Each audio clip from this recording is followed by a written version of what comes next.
Russell and Demetrius were our classmates. And for a lot of us, they were our friends.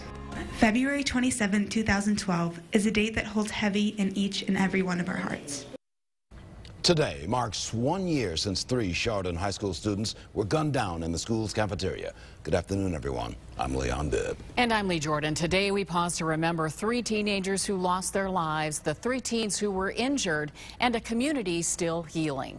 Joining us now from Chardon is News Channel 5 anchor Chris Flanagan. Chris, describe for us how this day is unfolding there. Well, Leon, good afternoon from Chardon. We're on the town square. Right now, we're waiting for the students from Chardon High School to make the march, about a mile march up here to the Chardon Town Square, the gazebo behind me. They'll have a reflection ceremony, about 25 minutes or so. The student body president will speak. Also, the superintendent will address the students from Chardon High School.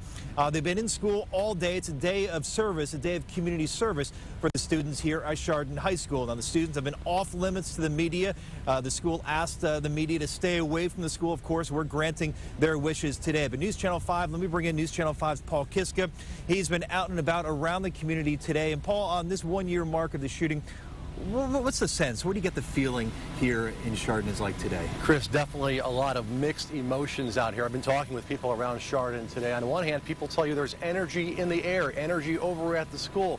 On the other hand, people say it's more quiet than usual around here on this day. And the principal and a student at Chardon High School talked with the media early this morning before classes started, and they shared a little bit of what was on their minds. Yes, the Chardon community is strong and close-knit, perhaps more now than ever before. But it hasn't been easy these last 365 days. It's definitely been tough, but we're trying to stay strong. We really are there for each other. I think that we have a very strong sense of community at Chardon, and if someone's down, then we're willing to help them out. I think we're doing pretty good. You know, there's still work to be done. I know that, but overall, the strength of the community, our parents have been so supportive, and our students are eager to help each other. It's a good place. Today's memorial walk was the students' idea to honor the memories of the friends they lost, the friends hurt, and to thank everyone for their help and support. It was all student driven. We did surveys in the fall, and obviously knowing that a 1-year mark was coming up, and the students wanted to say thank you, and there were so many groups that gave and reached out to us that they wanted to do the same, and that's been the focus, is to give back. I think today just is a commemoration of the lives lost last year, but also, again, to celebrate how far we've come and how strong we've become since then. Well, when you see the Unity Walk last year, when all those students walked by my window, I said, oh my God, they really are coming together.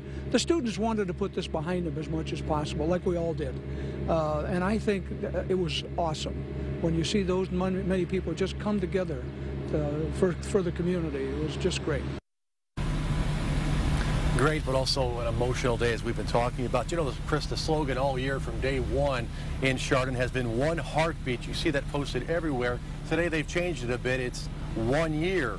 One heartbeat we will never forget. And Paul, as we wait for the students to make the march up here to the square from the high school, there's really 2 reasons for this walk, isn't there? That's right. The students organized this walk, they said, for 2 reasons besides unity. One, they want to remember the friends they lost 1 year ago today. And 2, they want to thank the community and the first responders for all of their help and support. Okay, they're getting so much support from the community. All right, News Channel 5's Paul Kiska. Paul, thank you. Now, here's a look now at today's schedule of events. There's a lot going on today. In about 15 minutes, as mentioned, the students from Chardon High School are making their way here to the Chardon Town Square. A reflections ceremony will be held at the gazebo. It should last about 25 minutes or so. Then at 12:55, the students will make their way back to the high school. The superintendent and senior class officers will address the student body. Then tonight at 6:30, a candlelight vigil is planned right here on the square. So a lot going on today. You can see behind us the fire trucks moving in now. They're starting to block off some of the streets as the students make their way up to the high school. I talked to the police chief, Tim McKenna, just a little while ago. He said about 200 students actually called off from school today, called in sick, but they're expecting about 1,000 students and staff making that march up here to the square in just a little bit. Lee and Leon. All right, Chris, thanks very much. And of course, throughout this newscast, we'll be checking back with you and our team of reporters in Chardon to document this day of remembrance.